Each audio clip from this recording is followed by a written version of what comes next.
PM Modi और BJP की आलोचना करने वाले एआईएमआईएम के राष्ट्रीय अध्यक्ष असदुद्दीन ओवैसी ने पीएम मोदी से मदद की गुहार लगाई है।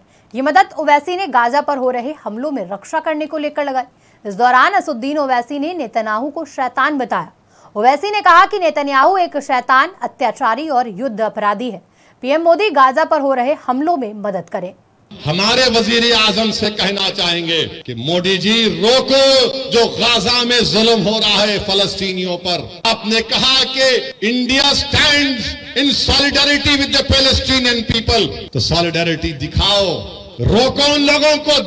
21 लाख में से 10 लाख लोग बेघर हो चुके हैं। वो शैतान नेतन्याहू जालिम है, वॉर क्रिमिनल है, वो जो ढकेल रहा है फलस्तीनियों को, ढकेल रहा है कि घरों को बर्बाद। 6000 बम गिराए गए। हम भारत के वजीर आजम को बताना चाह रहे कि महात्मा गांधी ने क्या कहा था। गांधी ने कहा था कि ये फलस्तीन अरबों का है।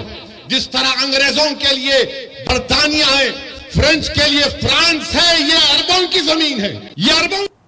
ओवैसी ने कहा कि फिलिस्तीन सिर्फ मुसलमानों का मामला नहीं है, ये एक मानवीय मुद्दा है। इसी के साथ ओवैसी ने यूपी सीएम योगी आदित्यनाथ पर भी निशाना साधा। ओवैसी ने सीएम योगी का नाम लिए बिना उनके ऐलान को लेकर चेतावनी दी कि अगर फिलिस्तीन के समर्थन करने वालों को बुक किया जाएगा तो वो देख लें कि असदुद्दीन ओवैसी फिलिस्तीन का झंडा तिरंगे के साथ लगाकर आए हैं। अजीज दोस्तों और बुजुर्गों, अभी हमारे मुल्क के चीफ मिनिस्टर ने कह दिया, कहा उन्होंने कि अगर कोई फलस्तीन का नाम लेगा तो उसको बुक कर दो।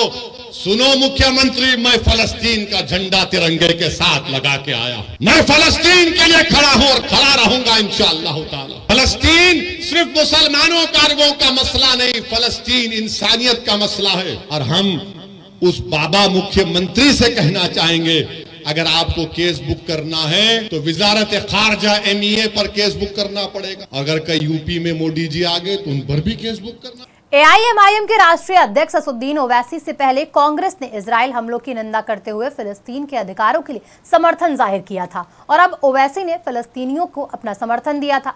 वहीं आपको बता दें कि इजराइल और हमास के बीच जंग लगातार बढ़ती ही जा रही है। इस जंग में लगभग 1300 इजरायली और 2200 फिलिस्तीनियों की मौत हो चुकी है।